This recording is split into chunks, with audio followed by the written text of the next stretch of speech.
Now available, the newest podcast from Joe Cronin Show and JD from New York. We are the Beer Goons. We drink and talk beer, sports, wrestling, music, politics, the everyday bullshit that we experience in our everyday lives. And we are now available on iTunes and Podbean. Subscribe to Beer Goons, leave us a 5-star rating on iTunes, leave us a comment, and let us know if you are a fucking goon. On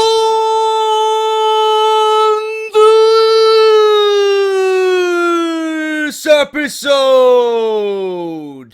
of Off the Script, number 156, part number 2, for your Saturday, February 11th, 2017! I got news on Mr. Otis from part 1. Terminated. Also, I got news on a big surprise from Vince McMahon at WrestleMania 33. Also, Eva Marie, is she making all of our dreams come true? What is the latest on her WWE status?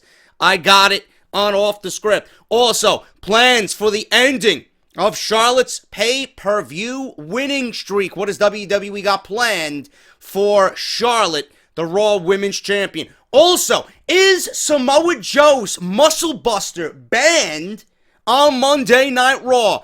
Also, Bray Wyatt teasing the WWE Championship win in the Elimination Chamber with a new interview that was conducted by the USA Today. Also, I got news on Austin Aries. Will he be going one-on-one with Neville at WrestleMania 33? And Samoa Joe, massive heat on the Destroyer. Vince McMahon not happy about Joe's main roster debut. All this, plus so much more, right here on Off the Script. JD from New York, 206. It's time for Off the Script. Big Show and Ryback, Strowman and Roman. Get off my fucking TV and save me the misery. And all you fucking goons, just grab a cold beer. The man of the hour is finally here. JD from New York, 206. It's time for Off the Script. JD from New York, 206. It's time for Off the Script. What is going on, guys? JD from New York here. Thank you so much for tuning back into the channel. Off the Script, 156, part number 2 for your Saturday, February 11, 2017. And I hope you guys enjoyed that nice little Beer Goons ad that I included in the beginning of this podcast. Man, if you guys don't know what Beer Goons is, it's the newest project between JD and Joe Cronin Show.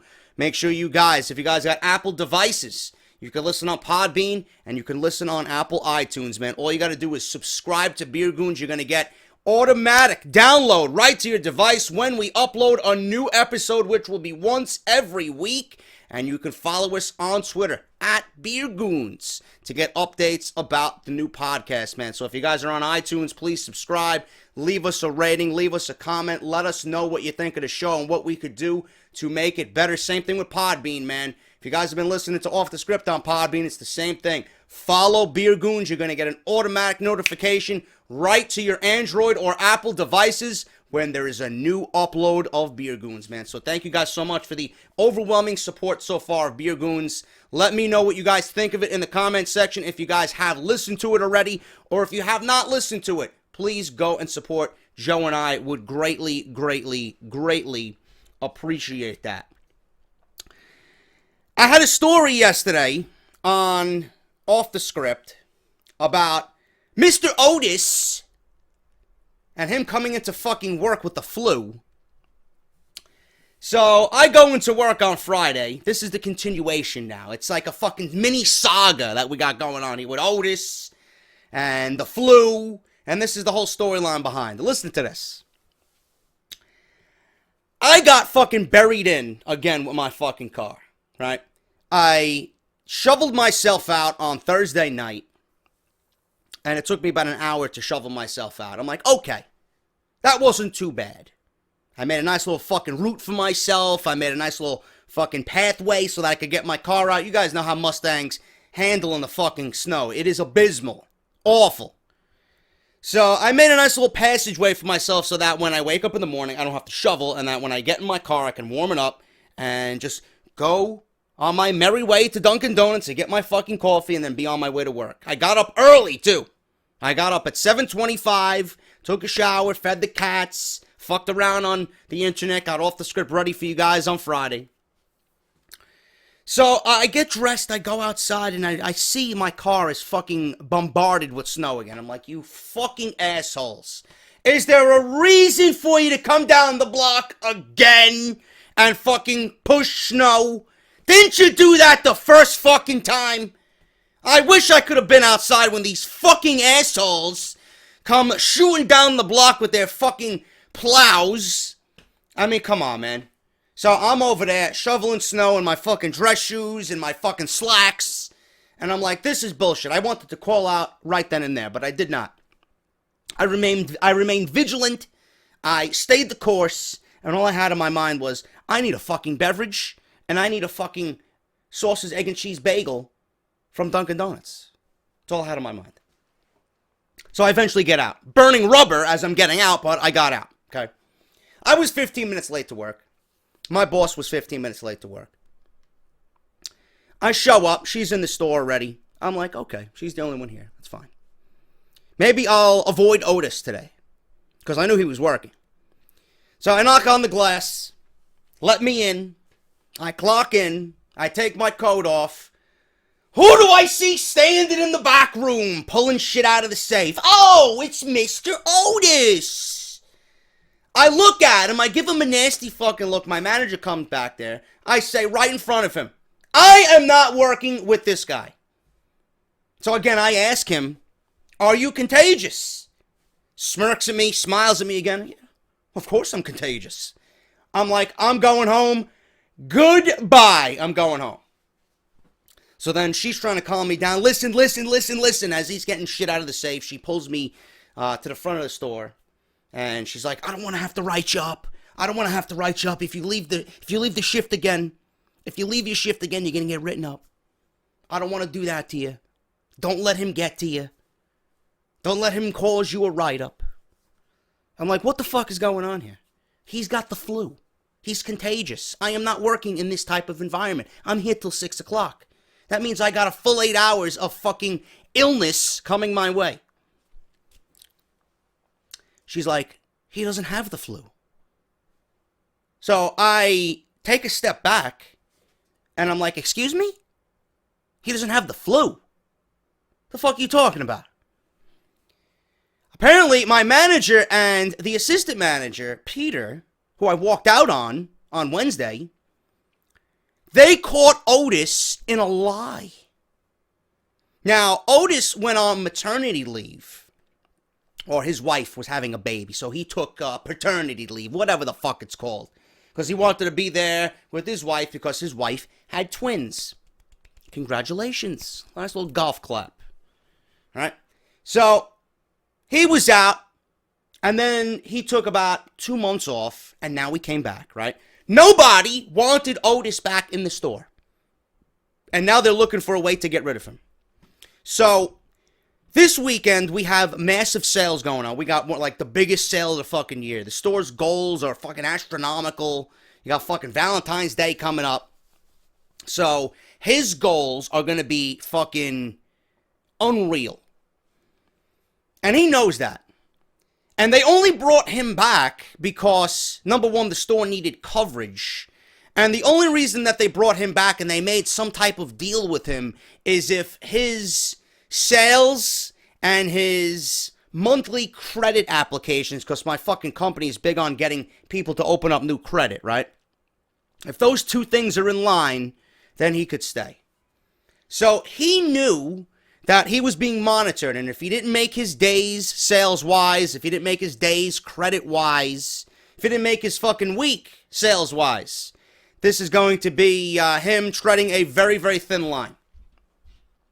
So he figured, let me come up with some fucking bullshit excuse. He tried to call out all week, and this is when I got wind of him having the flu.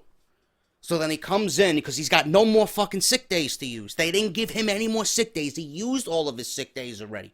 For the fucking year already. We didn't even get through February. He used all his fucking sick days. Because he kept calling out. And the reason why he kept calling out was not because he had the flu, but because he was trying to avoid being in the store so that he would not be gold for the week. He figured that if he wasn't there, they weren't going to give him a sales goal for the day, for the week. Little does he know that, yes, you might be calling out, but you are still gold for the day unless you call out a full day in advance. He was calling out like an hour or two before his shifts. So they still gold him for the fucking day. They gold him for the entire week. So when you look back at his fucking sales, he wasn't even in the store because he called out with the flu. Supposedly. And when you look at his sales, he's got a nice big goose egg staring right back at him. So my manager's like, he called out and gave you the excuse of the flu because he thought he wasn't going to be gold. So I'm looking at her and I'm fucking very confused about why he would lie that he has the flu and why he would smirk and smile at me and tell me that he's contagious to scare the shit off of me, you know? But she's like, don't let him get under your skin. This is what he does. I'm like, okay, can you guarantee me that I'm not going to get fucking deathly ill when I walk out of here? She's like, yes. So I'm like, in a sarcastic tone, I was kind of semi-serious. If I get sick and I got the flu, you're paying my hospital bill. So I went about my day. I ate my fucking bagel. I had my coffee. I had a nice quiet day. I stayed away from Otis. So all of this, all of Otis's fucking doing is leading to his termination. So by the end of next week, probably when the district manager comes, they're going to look at his reports, they're going to look at his sales, they're going to sit him down, and Otis is going to be deleted. And that's my story. That's my story, man. So that's the continuation of that. Otis was never really ill. Otis never had the flu. Otis was a bullshit artist because he thought he would get away with not having a sales goal for the fucking week if he wasn't there. So the joke is on Otis. And there you go. Otis has been rendered obsolete. You fucking asshole. There you go, man. So that's that.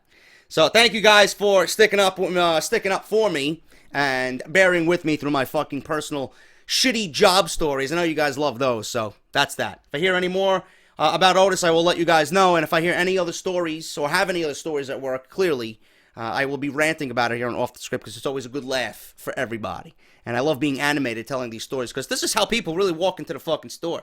You know, you got the old fucking ladies. Can I have a strap for my watch? This is what you hear when you walk into the fucking store. You know? I mean, I love the elderly, man. Don't get me wrong. But when you're a crabby old bitch who smells like fucking mothballs, I'm going to give you a nasty fucking attitude. You know?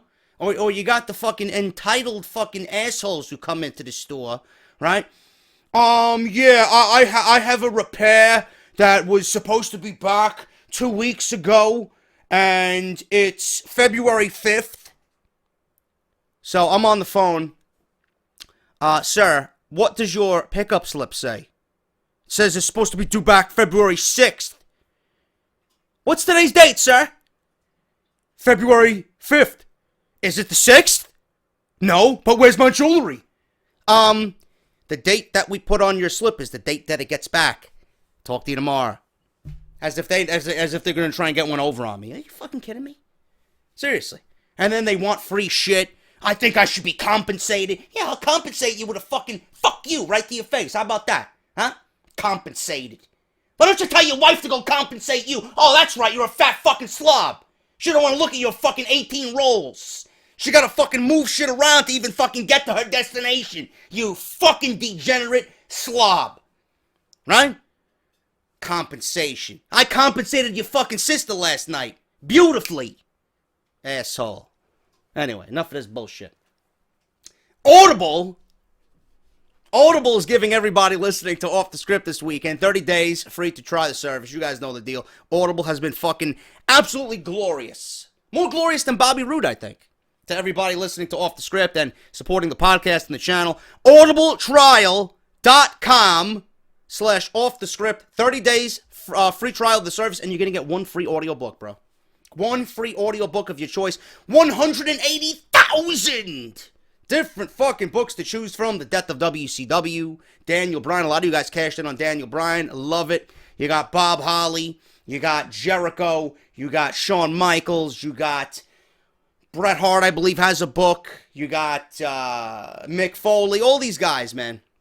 You name it's on there. Brock Lesnar, Hulk Hogan. It is all on there. And if you guys do sign up for the trial, 30 days free, get the audiobook. Tweet me at JD from NY206 and tweet me what book that you cashed in on for your free trial. And no matter what you do with the service, you get to keep your audiobook for free, no matter what. So, man, that's audibletrial.com/offthescript. Also, I want to thank everybody who has supported the Patreon, patreon.com/JD from NY206. And a lot of you guys just willingly, man, for my birthday this past Monday, I do want to shout out everybody that willingly threw me a 10 or a 20 here and there to go buy myself a couple of rounds at the bar for my birthday, man. You guys are fucking unbelievable. That was not necessary at all, but, you know, knowing the fans that I have, you guys are the fucking greatest fans that any podcaster can ever have, man. So thank you guys so much for all of the love and support. Patreon.com/JD from NY206 is another great way to support the show if you guys do indeed want to do that. Never an obligation. It's always there for you guys if you want to be generous and if you can afford it. That's patreon.com/JD from NY206. Also, another great way to support the show, man, Barbershop Window. Barbershopwindow.com. We are an official partner of Pro Wrestling Tees and Barbershop Window. All t-shirts for this podcast are on the online store via barbershopwindow.com. Type in Off the Script. It'll take you right to the shop. $19.99. There's 8 different designs with a new one coming, hopefully, next week for you guys, and you're going to absolutely fucking go crazy over this one. It's another Get Off My TV design in the same vein as the JD is Negan design. So I'm kind of fusing the Get Off My TV and the JD is Negan into one. And there's going to be new Get Off My TV members inducted for the new shirt, man. I can't wait to show you guys. I can't wait to see what you guys think of it. That will be available on barbershopwindow.com, hopefully, next week. And like I said, man, follow me on Twitter at JD from NY206. Subscribe to the YouTube channel if you have not done so already. Also, very important, Elimination Chamber is on Sunday. If you missed the preview and predictions, please go and watch that. That was yesterday's upload of Off the Script. Speaking of the Elimination Chamber, WrestleRumble.com has their pick'em again. We just had a Rumble pick'em. We had a bunch of winners for the Rumble pick'em. And WrestleRumble and the fine people who run that website are giving you another chance to win WrestleMania tickets through the Elimination Chamber, man. WrestleRumble.com and the Elimination Chamber pick'em. If first place gets $500 and 2 WrestleMania tickets to Orlando, man. Plus other prizes going out for second and third place as well. So make sure you guys take advantage of that. Entries are live. Elimination Chamber Pick'em at WrestleRumble.com. Thank you guys for all that. Let's get into the fucking news, shall we? Let's start off with this one here. Is Eva Marie leaving the WWE? If I would dance right now for you guys, I certainly would. I certainly would. Maybe we could get some fucking party music going over here, man. Yeah! Eva Marie leaving the WWE! The shirt worked! Oh yeah! Is Eva Marie leaving the WWE, man? Eva Marie was suspended for 30 days following WWE's wellness policy violation back in August. Since her suspension, we haven't seen or heard of the Red One or seen her return to SmackDown Live or any WWE television for that matter. Rumors have been circulating over the past few weeks about Eva Marie leaving the WWE and focusing on her acting career. Where is her acting career going? I don't know. Will we see her on a few very, very popular websites with the name Hub or Tube at the end? I don't know. We gotta see. We gotta see, man. On the other hand, Dave Meltzer says that Eva Marie is still under contract with the WWE. Leave it to Dave Meltzer to break my fucking heart. Leave it to Dave Meltzer to fucking shatter my dreams. Fucking asshole. So Eva Marie, according to Dave Meltzer, is still under contract with the WWE.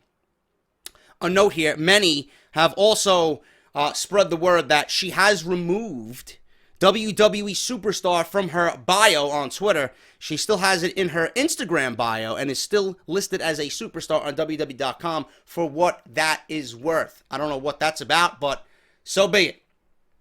Maybe WWE feels she has more value as an actress than an in-ring performer. Clearly, she was never anything as an in-ring performer. It doesn't take a fucking rocket scientist or a fucking dude with 20/20 vision to figure that one out. A fucking blind man could see that Eva Marie is awful in the ring.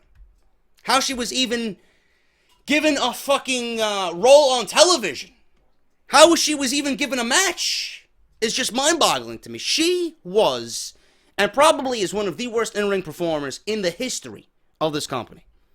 Maybe she's waiting for her contract to expire with WWE. Who the fuck knows? There's a ton of questions right now surrounding her future with the company. Goodbye. You do not fit into the plans of the women right now on both Raw or SmackDown. I'll tell you that right now. Is she attractive? Yes. Is she going to land a movie role because of her looks? Yes. Is she, doing her thing as far as her own business or her home business? Yeah, good for you, man. That's good for you. Not everybody is cut out for the WWE. It's okay to be a failure and admit it. It's just not for you, bro. But you're a success in other avenues of life. Continue on that and just leave WWE behind. We don't need you. We don't want you. Who cares? Goodbye, Eva Marie. Hopefully leaving the WWE, but according to Meltzer, she is still under contract. She might have her contract just run out and then go about her business, doing the Instagram and the home business and some other movie ventures that she's going to dip her hand in. So we got to see what's going on with that. Any update on Eva Marie, I will let you guys know right here on Off the Script. Plans right now, according to WWE, for the ending of Charlotte's pay-per-view winning streak. There are rumors going around that WWE has some big plans for Charlotte as we head into WrestleMania 33. You've probably noticed that Michael Cole and the rest of Raw and the announce team mentioned that she hasn't lost on pay-per-view almost every time that she is on Raw. WWE is rumored to be building up the streak until WrestleMania 33, where she will eventually be defeated. Current rumors suggest that it will be a fatal four-way between Charlotte, Banks, Nia Jax, and Bayley for the Raw Women's Championship. There are also talks that it could be a singles match against Bayley. The idea that is building with WWE Creative is building the streak up so much that it will continue to build Charlotte up as a massive star on the roster. Charlotte going into WrestleMania 33 with her streak intact will increase the stakes to the Raw Women's Championship at that event. It will also be a very beneficial way for the woman who defeats her as well to gain in status, not only on Monday Night Raw, but in the WWE as a whole. Not only will they be winning the Raw Women's Championship, but they will be breaking an undefeated streak that has been built up by WWE. That person right now is rumored to be Bayley, allowing her to receive an even bigger ovation when she is finally able to win the title. What better place for Charlotte's streak to end than WrestleMania 33? Listen, WWE cannot continue to book Charlotte to win every pay-per-view match that she is in. The biggest payoff would be at WrestleMania on the grandest stage of them all. Whatever the case may be, WWE, if you're going to do a fatal four-way, that absolutely leaves them with a huge opening to where they don't have to end the streak. Because if you're in a fatal four-way, unless it's an elimination style match, and they want to bring it down to a Sasha or Charlotte or a Bayley and a Charlotte, whatever the case may be, you know, Charlotte in a fatal four-way does not have to be pinned in a traditional fatal four-way. She doesn't have to have her shoulders to the mat to lose the match. Bayley can pin Nia. Bayley can pin Sasha. Sasha can beat Nia. You know, so many different combinations there. So Charlotte, if in a fatal four-way situation, and it's a traditional fatal four-way, does not have to be pinned. So in retrospect, her streak will continue if WWE wants to go that route. And they can continue building that up and having Charlotte go on to say, listen, I lost the title, but the streak is intact. Nobody will ever beat me on pay-per-view. Whatever the case may be, where they go from there is anybody's guess. But what I would do, and what I've already mentioned several weeks ago, is I would have Sasha win the title, or actually, no, I would actually do it the other way around. But in the end, it's going to end up with Sasha and Bayley at SummerSlam. I would have Bayley win the title at WrestleMania by not pinning Charlotte. I would have her beat Sasha, and then at WrestleMania, I would have Sasha turn heel on Bayley, separating those two friends and ending that friendship. Because Sasha, every chance she's got for the Women's Championship, she always ends up failing. And it comes to a point where Sasha is tired of Bayley being this goody two-shoes and, you know, being the underdog and just going on and on about her fucking history and her young childhood growing up and wanting to be a WWE superstar.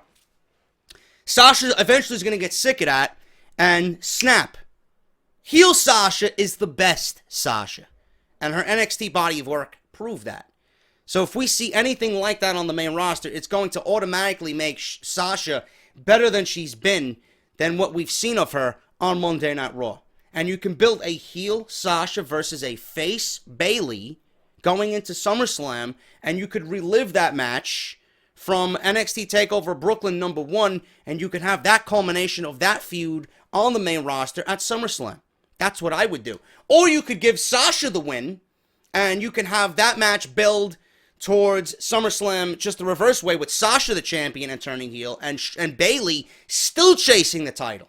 If they want to drag that out, because, you know, Bayley, you know, chasing the title is probably more money for WWE in the end. If they want to extend that to SummerSlam and have the payoff be at SummerSlam like it was the first time around with NXT TakeOver Brooklyn #1. So you got a couple of ways to go about it, but WWE can realistically keep Charlotte's pay-per-view winning streak alive and have her lose the title to either Sasha or Bayley, or WWE could just end it. So it's definitely open if WWE wants to take that route and keep Charlotte's pay-per-view streak alive on Monday Night Raw.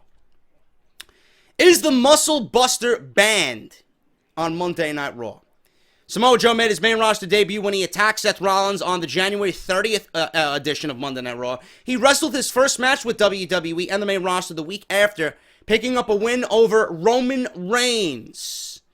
And I ranted on that on Off the Script Extra, still protecting Roman Reigns in every sense of the word. After Samoa Joe has decimated everybody in NXT, he stares down Roman Reigns and he got to win by a fuck finish. Like, Samoa Joe can't beat Roman Reigns on his own, right? They got to protect Roman Reigns every chance that they got. And instead of giving Samoa Joe a fucking huge win that would do nothing to Roman Reigns at all and his standing to the WWE, Vince McMahon didn't want to give Roman another loss so quickly after he just lost to Kevin Owens at the Royal Rumble. Fuck that. Fuck that. You want to fucking make a huge impact with Samoa Joe, you have him beat the big dog on Monday Night Raw. That's the way it should have gone, but they didn't do that. Typical WWE writing on the wall bullshit. Nobody's going to get over Roman Reigns clean. Not even someone like Samoa Joe. Bullshit. Fans have been wondering about his first few weeks on Raw. Is the Muscle Buster banned? We went through this with AJ Styles too. WWE didn't show any glimpses of the Styles Clash when he first came to WWE. Or he might have did it once, and then it kind of went absent for about a month, and then he brought it back, and, you know, now it's a regular in his move set and move list. So this might be the same thing with Samoa Joe and the Muscle Buster. So I don't know what's going on with that. But Samoa Joe has used the Muscle Buster finishing move for a large chunk of his career, including his time in NXT. It was a bit strange that after 2 weeks on the main roster, we haven't seen Joe use the move. But like I said, they did the same thing with AJ Styles. Against Rollins, Joe put him in the Coquina Clutch, his signature submission hold. In his match against Roman Reigns, he won the match, but not by using his Muscle Buster. Instead, he used a Uranagi suplex for the 1, 2, 3. So I don't know what's going on with that. I think people are reading too much into this right now. So people are asking, is the Muscle Buster banned? Why haven't we seen him use it in his first 2 appearances on the main roster? Maybe if Joe used the Muscle Buster on Seth Rollins wouldn't be in the position that he's in. Just think of it that way. There are a lot of rumors circulating that the move could be banned. It was the move that ended the career of Tyson Kidd, but freak accidents happen, man. Joe did not injure Tyson Kidd on purpose. He didn't intend to use the Muscle Buster to say, you know what, I'm going to end your fucking career with this move. It was an accident, okay? But WWE might see it as something else. It's been stated numerous times that the injury to Kidd wasn't the fault of Joe. It was just a freak accident, just like Styles Clash against Yoshitatsu in New Japan. Yoshitatsu broke his fucking neck because he wasn't prepared to take the move properly. And that's exactly what happened with Tyson Kidd. Yoshitatsu's back. He's not going to be the same fucking person after having reconstructive neck surgery and fusion neck surgery, whatever the fucking terminology is, but shit happens. You know, you're not prepared for a move. You land the wrong way. It's not the fault of Joe. It's just the nature of the business. Okay, it was a freak accident. Joe would go on to use the move continuously in NXT against Balor and against Nakamura. Are some of the main roster guys afraid to take the move? Cesaro was interviewed in 2016 by the GMA network. He was asked if he would wrestle Samoa Joe after what happened to Tyson Kidd. He said, and I quote, "Yes, maybe without the Muscle Buster. There's a couple of moves outlawed in WWE, and I think that one may be added. But I wrestled Samoa Joe before, and why not again?" It could be a case of the Muscle Buster being banned by Vince McMahon, or it could be a case that only a handful of guys will take the move willingly.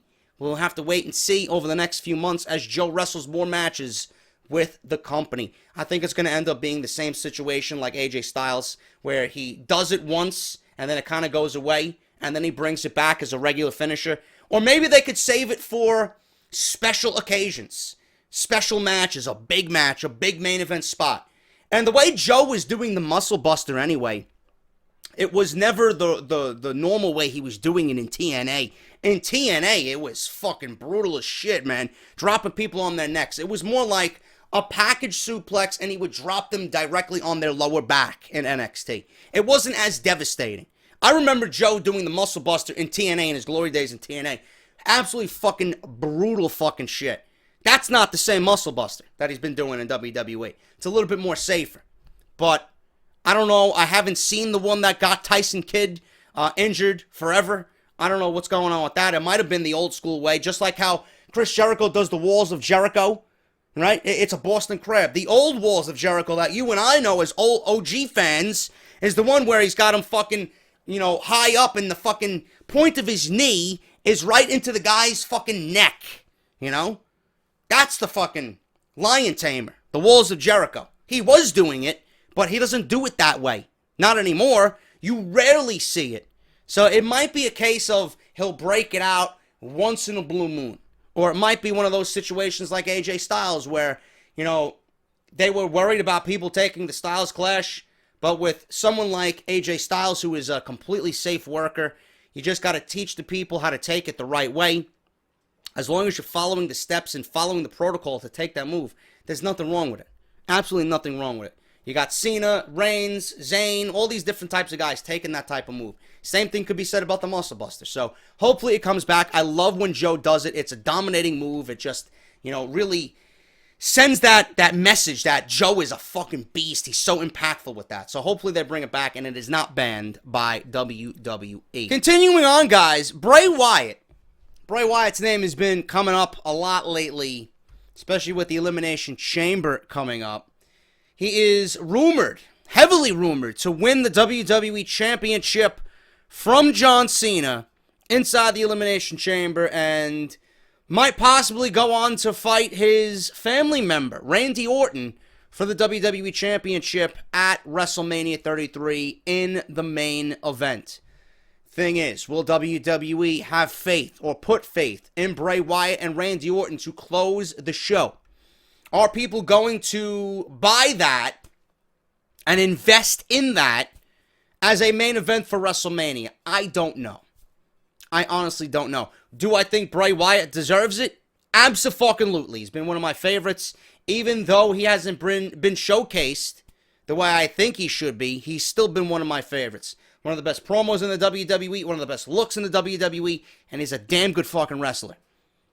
But I mentioned on the podcast yesterday, when I talked about the Elimination Chamber preview and predictions, WWE could certainly sway this in another direction if they wanted to.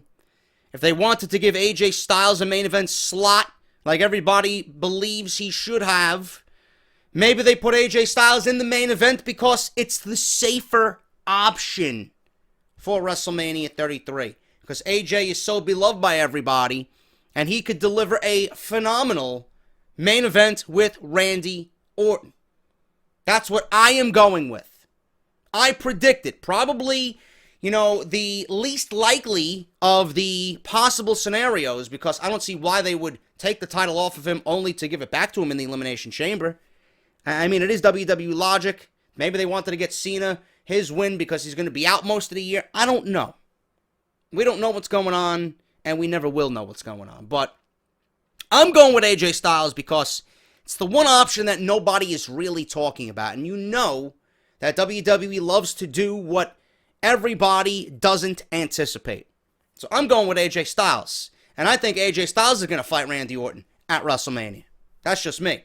Or it could be a triple threat match. You could put Bray Wyatt in that match and make it a triple threat match. At least AJ will be in the main event with two top-tier talents in the WWE. But Bray Wyatt himself is teasing the WWE Championship will be his in a new interview. Currently, Wyatt and Orton have maintained their alliance as the last two remnants of the Wyatt family stable, following Luke Harper's recent exit and subsequent face turn. Orton will be taking on Harper on Sunday in a singles match at Elimination Chamber, and is clearly a heel at this point. As for Bray, he spoke to USA Today's For the Win on Thursday and expressed confidence that he will win at the Elimination Chamber and beat 5 other men to become a first-time WWE champion. And I quote, "I'm going to take this opportunity and bust through the ceiling. I'm going to show the world that I have finally arrived."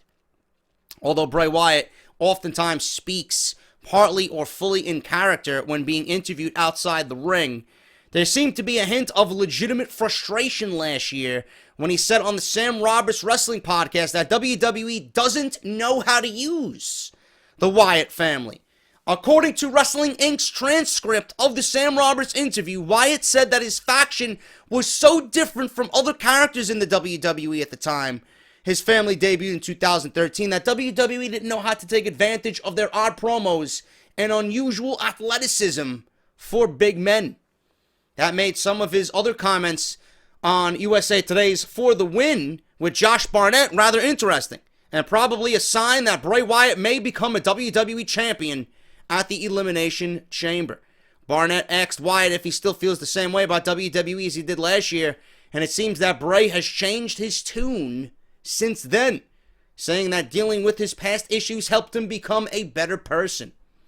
And I quote from Wyatt, "I had those issues with WWE, and those issues have been moments that made me a better person. That's the reality of the situation. I'm going to headline WrestleMania, and I don't care who knows it or who's afraid of it. That's what it's going to be." As he looked towards the Elimination Chamber pay-per-view, Wyatt also shared his thoughts on his fellow competitors in the 6-man elimination match, particularly John Cena, who said that he and AJ are on a different level than the other 4 men booked in the match, Bray included. "I don't care about what he thinks or who he's clicking on what cylinder. It's about who walks out of the chamber alive. What he says means absolutely nothing to me. Whoever wins can go on and headline WrestleMania. That's all I am worried about. I'm not concerned about how he and AJ are doing. At this rate, and at the rate things are going, it may be only a matter of time before he makes it to the WWE's top echelon for WWE superstars. But for that to happen, Bray may have to win the WWE Championship at the Elimination Chamber, and there are a lot of signs pointing to all of that happening on Sunday at the Talking Stick Resort Arena in Phoenix, Arizona.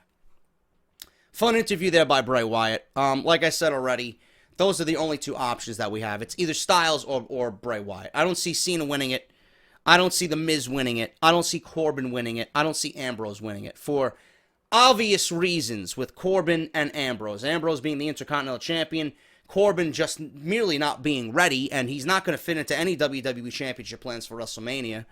The Miz, I don't see him being a WWE Champion going into WrestleMania. It's not his time. Do I want him to win the title at least for a short run after all that he's done for SmackDown Live? Yes, I think he deserves a couple of months as the champion.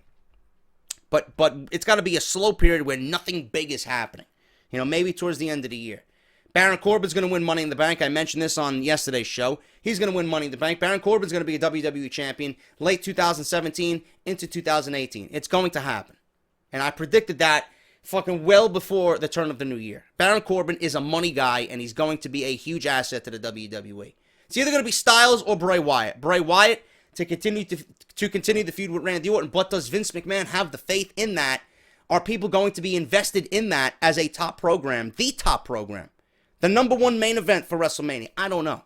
Or is Vince McMahon going to go with the safer option in AJ Styles, who he knows people love, people want to see more of, and is going to deliver a fantastic fucking match? Or we could see all three of them in the main event. I don't know. There was a rumor going around about a month and a half ago that Styles, Bray, and Randy Orton could end up in a triple threat match. So we might actually see that. It remains to be seen. Sunday will have all the answers. I will be covering the Elimination Chamber all weekend long. Vince McMahon reportedly has a huge surprise planned for WrestleMania 33. Looks like WWE Chairman Vince McMahon has something big planned for WrestleMania, as he does every year. Although it's not completely clear what his plan is. Could it be the return of Finn Balor? Will it be the main roster debut of Shinsuke Nakamura? Sadly, probably not on either of those two things. Though I do think Balor will be at WrestleMania in some way. I would have Balor on the card, for sure. Nakamura, he's going to be in NXT. I don't see him coming up until the end of the year. On Thursday, Dave Meltzer of the Wrestling Observer newsletter was asked about Vince McMahon's rumored big surprise for WrestleMania 33. And he said, I expect Hulk Hogan. That's what Dave Meltzer said. We've been hearing the possible return of Hulk Hogan at WrestleMania 33 for several months now. I even reported it on Off the Script yesterday. Apparently Vince McMahon now has this big surprise about unveiling Hogan to the WWE Universe or reintroducing him to the WWE Universe. The WWE has clearly been laying groundwork for his return for quite a while now, as they brought up his name on television more than once. Hogan was released by WWE in the summer of 2015, as you guys may know, following a racial rant that was caught on tape. Since then, Hogan has asked for forgiveness, saying that he was going through a very dark period in his life when the tape was recorded. When Hogan returned to the WWE in early 2014 as the host of WrestleMania 30, he began campaigning for at least one more match with the company, but they never allowed him to wrestle, and thankfully, they did not.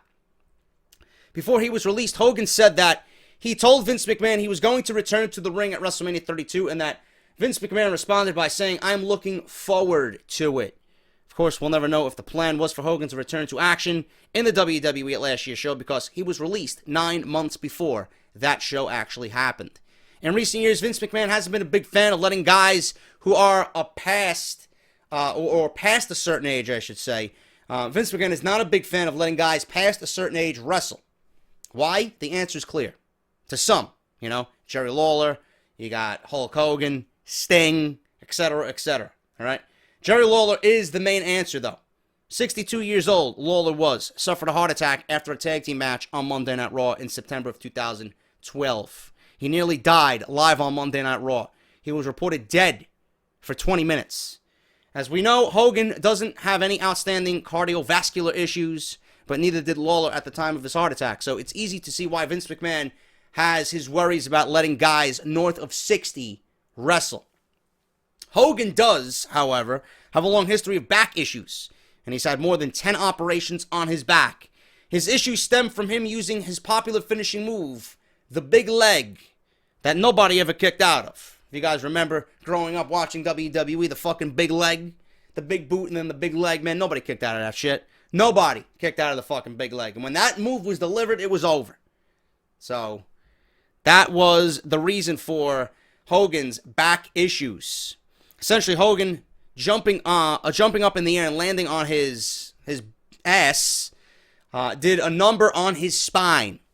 If Hogan is the aforementioned big surprise at WrestleMania 33, it'll be interesting to see how WWE uses him.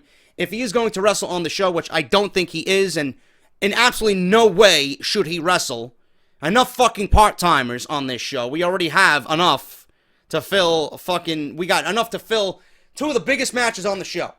We don't need any more. 3 of the biggest matches on the show. You got Taker, you got Triple H, and you got Goldberg and Lesnar in one match.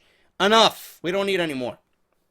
But if he is the big surprise at WrestleMania 33, how is WWE going to use him? What is the best possible scenario for him? Will he be in the Andre the Giant Memorial Battle Royal? Because they don't have to do much if he's in that fucking scrub Battle Royal. Or could they book him to win it and just make a fucking mockery out of it? Because it's fucking trash anyway. Which would undoubtedly get a huge response from the crowd in Orlando, Florida. As of this writing, we don't know what WrestleMania 33 will look like. We only know a select few matches right now. Of course, we know what the top matches will be. Goldberg, Lesnar, Triple H, Rollins, Owens, Jericho, Shaq versus Big Show, who looks... I'll give it to Big Show, man. He looks fucking amazing, does the Big Show, man. Holy shit. But everything else seems to be up in the air. We'll know more about the event as we get closer to April 2nd. We got Elimination Chamber. We got Fastlane coming up. We should know more by the first week of March.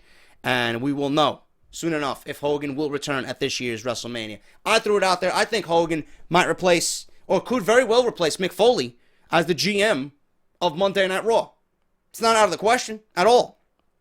They could use him in that role. He was that role in TNA. Right? He was the on-air authority figure with Dixie Carter.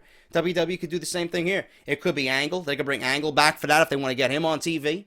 You know, they could use Sting if they wanted to use Sting on television in a non-wrestling role. But if Hogan's coming back, I think Hogan might be the way for the Raw GM position. We'll see what happens. But out of everybody that I mentioned, my pick for Raw GM, if Foley's going to step down after his hip surgery and probably be terminated by Stephanie McMahon on television, I think it's going to be Hulk Hogan. That's my guess on that. Austin Aries will reportedly have a major role at WrestleMania 33. WWE Universe has become familiar with Austin Aries as an announcer, and he's fucking fantastic, by the way. But they will soon get affiliated with him being the greatest man that has ever lived inside the ring. Aries, who is the announcer for WWE's 205 Live and during the Cruiserweight bouts on Monday Night Raw, has recently become more vocal on the shows.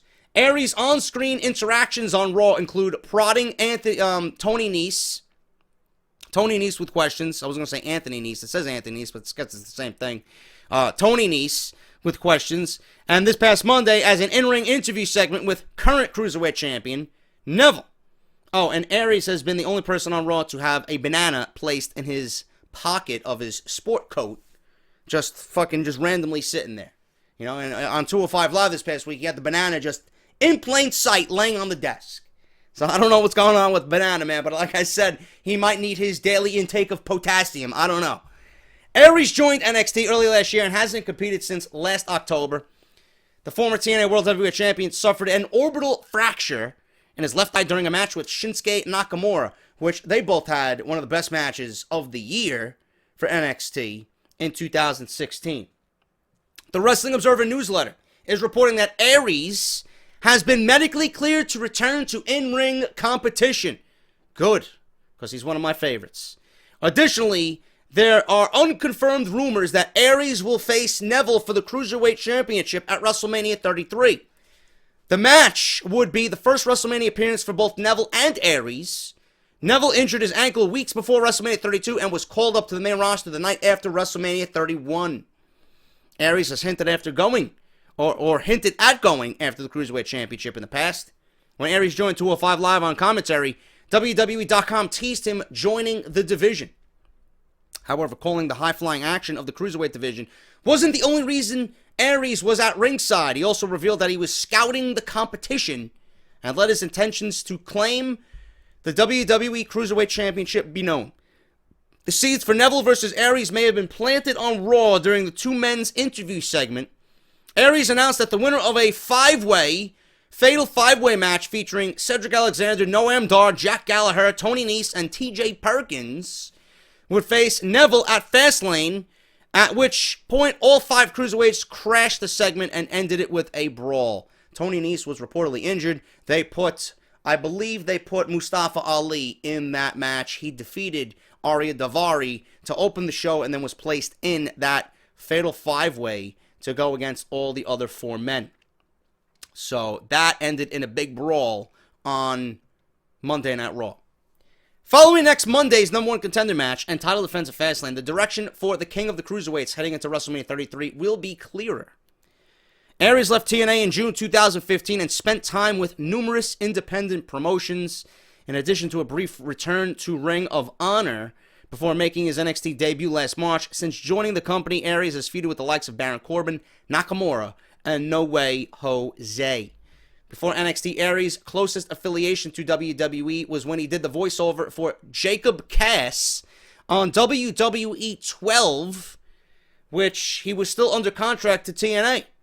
However, as Aries explained to WWE.com, joining the WWE was his final challenge, and I quote from WWE.com, "Frankly, it's been the only thing I haven't done in my career. I've accomplished every goal I've set out to. I've traveled the world. I've competed in just about every promotion that there is. The last mountain to climb was the one that resides in the WWE. I'm excited to get that opportunity. The NXT brand is as hot as any brand in wrestling, and I'm excited to be a part of it." That was back then when he just joined the WWE. While the gruesome eye injury that put Aries on the shelf, it may actually have been a blessing in disguise for him. If not for the injury, he'd likely still be in NXT working with Bobby Roode, Roderick Strong, among others. However, 205 Live has allowed Aries to keep his character on the air and put himself in a position to compete at WrestleMania.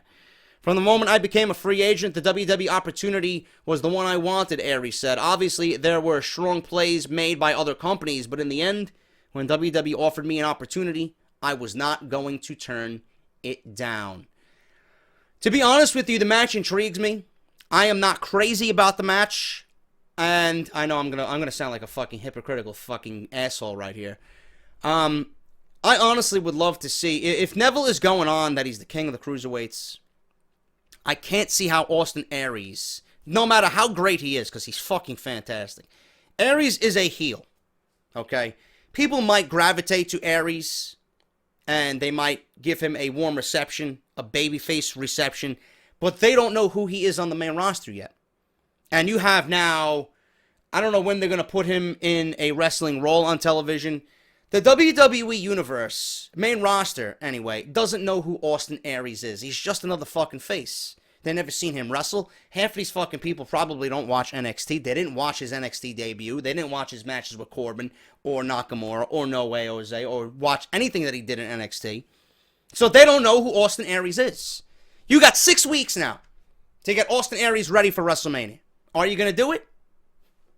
I don't know. Are people going to be invested in it? People are going to be excited about it? I don't know.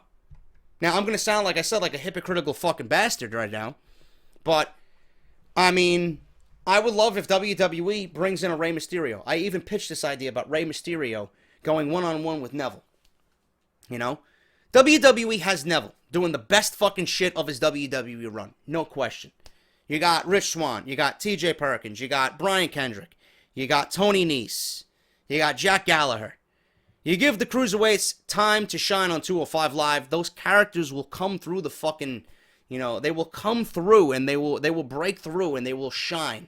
You got to give them time. You're not going to create an overnight success. The Cruiserweight Classic was a rarity in what it presented to WWE. It's not going to be like that. We all expected it to, but as soon as they got to Monday Night Raw, you got guys like, hey, King Dan, fucking it up. They don't know how to handle cruiserweights, you know? They don't know how to handle cruiserweights. The only thing he knows how to handle is a fucking, a soft bristle toothbrush with some fucking Aquafresh and spearmint Listerine. Those are the only things he knows how to handle. And then the dental floss, because when he's eating his fucking wood chips, and he's eating his fucking carrots, and he's gnawing on his fucking celery sticks, you know, that shit gets stuck in between those. All clean. Austin Aries, the greatest man that ever lived. I got the greatest teeth that ever lived. You know? Come on, man. You can't put the division in the hands of that fucking goon. You're gonna ruin it. Because they're not fucking 6'5" and 250 pounds. Come on, bro. Austin Aries is great. I want to see him in a prominent role. He could be another major face to add to a Rey Mysterio. If you bring in Rey Mysterio, add him to the Cruiserweight division, that may give people a reason to watch 205 Live. If Mysterio is presented as a anchor for that division. Because you don't have an overwhelming babyface in that division. You don't. You know? Crowd's not receptive to Cedric Alexander. Crowd is not receptive to Rich Swann. It's been lukewarm. You know, Jack Gallagher is the closest thing, and he's getting a title shot at Fastlane. He's the closest thing to a legit babyface there that people are interested in seeing. But he is not even there yet. He's not at that level. They don't have an overwhelming babyface to challenge Neville. And I don't see Austin Aries being that guy either. So, I think WWE right now is just throwing fucking, you know, darts at the wall and hoping that they stick. Or whatever the fucking saying is. They're throwing gum at the wall and they're hoping it sticks. Whatever the fucking case may be. I don't know. At this point, WWE may be fucking sniffing glue. They have no fucking idea what they're doing for WrestleMania. But I would bring in, and I don't want to sound like a hypocrite, but there's no way around it, bring in a Rey Mysterio. If I think Rey Mysterio, you give him a contract to appear on 205 Live. In that case, you feature him on Monday Night Raw. Get him in 205 Live, anchor that division, have him be the top babyface, have him challenge Neville. There's no better way for Neville to, you know, live up to the King of the Cruiserweights motto and catchphrase than challenging Rey Mysterio for the Cruiserweight Championship at WrestleMania. I think that's a money match right there, man. You know, I heard several others mention Kota Ibushi. That would be a great match, and certainly a match that would light up WrestleMania 33. In fact, that may be the one match that'll fucking steal the entire show if you put that on the show. But I don't think WWE is going to bring in somebody who's not under contract to fight their Cruiserweight champion and blow away everything else on that show when he's not even a performer with a contract. You know, they're not going to let somebody who's not with the company blow away the guys that are signed with the company. I don't see that happening. I would give it to Rey Mysterio. Sign him. He's a free agent. He's not in Lucha Underground anymore. Do it.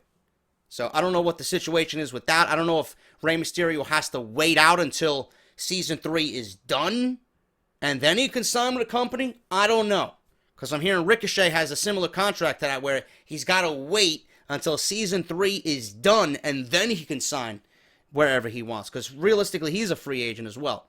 So I don't know if Rey Mysterio has that similar type of contract, but that's the one I'd go with. You know, there's no better way to live up to being the king of the cruiserweights than challenging Rey Mysterio, or Rey Mysterio challenging Neville for the Cruiserweight Championship at WrestleMania. But do you guys think Austin Aries is a logical choice here? Because down and dirty, Austin Aries is a fucking heel. He's a heel. I don't want to see that dynamic. I don't think the fans are going to buy into it. Maybe the WrestleMania crowd, but, you know, the fans on weekly television for 205 Live, they don't know who he is. So WWE's got to really do a lot of work to get Austin Aries over and showcase him as someone who is here to stay and someone who can anchor that division as a babyface. I don't think that's the right role for him. We're going to see what happens, but I'm just glad he's back. I am just glad Austin Aries is back on television in the wrestling ring. Finally, guys, we're going to end this this part here of Off the Script with this story. Apparently, there's a rumor going around that Samoa Joe has massive heat on himself. Vince McMahon is not happy with his main roster debut. It has already been confirmed that WWE was planning a Triple H vs. Seth Rollins match as one of the top matches for WrestleMania 33. Samoa Joe, as we all know, made his main roster debut, ended up hurting Seth Rollins in the process. Rumors are now swirling that there's a lot of heat on Samoa Joe regarding Rollins, Triple H, and the biggest pay-per-view of the year. Making matters worse is Vince McMahon, who appears to be the most disappointed. In what? I don't know. It was a fucking accident. Seriously. Just like when you go to the fucking Dunkin' Donuts drive-thru and they give you a fucking medium when you ordered a large. It was a fucking accident, bro. There's nothing to be upset over. Rollins is clear. He's going to be cleared. Everything's good to go. The match is still on. Let it go, dude. Sweep it under the rug. Joe is going to be a valuable asset. Do not be disappointed in him because he is going to make you money. As recap by the official website of WWE, Samoa Joe made an impressive debut on Monday Night Raw, and it was a huge angle. The problem with his actions is that it caused an MCL tear in Seth's knee. Now, the former world champion status for the big pay-per-view in April is still in doubt, but right now, according to Meltzer, it's all systems go. Rollins is good to go for WrestleMania. With that knee injury taking place during Joe's debut, the Samoan submission machine is now under fire and receiving a lot of backstage heat. Making matters worse in this whole situation is that the heat that he's getting is coming from none other than the CEO himself, Vince McMahon. According to WWE insiders, Vince McMahon is not happy about the way Samoa Joe entered the main roster scene. Taking things a step further, McMahon wasn't planning to sign off on a Raw main event of Joe versus Reigns, and he only agreed to it because of the MCL tear suffered by Seth Rollins. Vince did not like the idea of Reigns taking another loss with WrestleMania 33 less than 2 months away, since he not only lost to Kevin Owens recently, but was eliminated from the Royal Rumble on the same evening. Nobody told you to put Reigns in the Royal Rumble. You wanted to fucking give a big fuck you to the fans. There's no reason why Reigns should have been number 30 in the Royal Rumble. You put him in a position that ultimately he was going to get destroyed, and now people hate him even more. No reason for it. Don't give a fuck what's brewing up here. It was a fucking stupid move. Okay? So, according to Vince McMahon, he doesn't want Roman Reigns taking another loss. Reigns is still involved in a big-time feud with Braun Strowman, and Vince has him high on the list. But he doesn't like his superstar, or he doesn't want his superstar to have 3 straight losses in a row. The injury to Seth is one thing, and it isn't like it was necessary, or it wasn't necessarily Joe's fault directly, but it isn't helping the heat on him from Vince McMahon either. Now, an outlet called Give Me Sport is reporting that due to Seth Rollins' injury, WWE is having to do a lot of shuffling around with the card. This is all null and void. Rollins is going to be good to go. WWE is going with Rollins versus Triple H. And according to them, when this was being reported, it's making a lot of extra work and added stress on Vince McMahon with the whole Seth Rollins injury. Now, if the MCL tear is not serious, the company is still moving forward with the original plans like was scheduled, and that was reported by Dave Meltzer, okay? Seth is considered good to go for WrestleMania. So Triple H versus Seth is on, and that's what they're working towards, says Meltzer. Those were exact words. As of now, the exact WrestleMania plans for Samoa Joe are not known, but if the heat doesn't come off him soon, Vince McMahon may have him low on the card. I doubt this is true at all. That's fucking bullshit. You cannot put Samoa Joe low on the card. Only time will tell, and fans will have a better idea of where Joe stands come Raw in the coming weeks. Despite what has happened in the last couple of weeks, it still seems that WWE believes Rollins vs. Triple H will happen at WrestleMania 33, but that remains to be seen. Samoa Joe is likely going to have a big match, but right now he is rumored to have tons of heat raining down on him since his Monday Night Raw debut.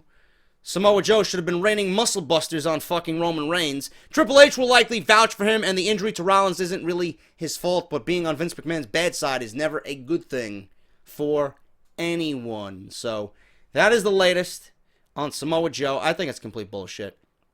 If Joe had heat, they would not be discussing him, and they would not put him in a main event on Monday Night Raw, because Vince McMahon, you would have got a sense of where Vince McMahon was after it happened, after the initial Rollins injury happened. If he was that upset about it, he would have never put Samoa Joe in the opening segment of the show, looking like a fucking straight mafia beast, right? He would have never put him in the main event. He would have never had him dominate Roman Reigns from the very beginning, pretty much most of the match, and he wouldn't have him in the closing segment of Monday Night Raw. So I think this report is complete bullshit. Now, what Samoa Joe does at WrestleMania, I don't know. I actually might make a video of where I think WWE should be with WrestleMania 33. sometime in the coming weeks. I don't know. I keep saying I want to do something like that, but I mean, at this point, we all kind of know what WrestleMania is shaping up to be. Or maybe I could do a fucking, maybe I could do a video of how I would book the WrestleMania card without part-timers. Something like that. I mean, I don't know what's going on, but Joe is going to have a role at WrestleMania. He's on the roster. There's no reason why he should not have a role at WrestleMania. Maybe they do Balor versus Joe, like I mentioned, being that Reigns is fighting The Undertaker. You know, I don't know where WWE's going. Like I said, I don't even think they have an idea of what they want to do at WrestleMania. Everything is so up in the air. If you're not Goldberg, Lesnar, Triple H, Rollins, and Jericho Owens, you got, and Reigns and Undertaker are pretty much set from what happened at the Royal Rumble. You know, you don't know what's going on. You honestly don't know what's going on. And WWE is really booking this. It should have been already planned out. Should have been fucking written in pencil and now being rewritten in pen. But WWE is writing it in pencil and they're erasing it every single fucking week. There's always something new. Always a new rumor. Always a different direction. Always something that Vince McMahon wants to do and then changes his mind and then goes with something else and goes back to his original plan. It's like a fucking huge vicious circle. So we don't know what's going on. But Samoa Joe, I don't think he has any heat on him. It's not his fault. Shit happens. You know, it's just the way he landed. And if Vince McMahon knows his product and knows the business, he knows exactly that Samoa Joe did not intend to, you know, hurt Rollins. And it was just a freak fucking accident. When he went down with the coquina clutch, he twisted his knee. And Joe is a big man. Joe was 270 fucking pounds. So shit happens. And I don't think this report is true at all. Joe will have a major role at WrestleMania. And I can't wait to see what they come up with him for the big event in April. But that's everything, guys. Thank you so much for Off the Script. Hope you enjoyed this episode. What I got for part 3. Vince McMahon overlooked Money in the Bank en route to SummerSlam. Apparently there's a story going around about Money in the Bank, SummerSlam, and Vince McMahon.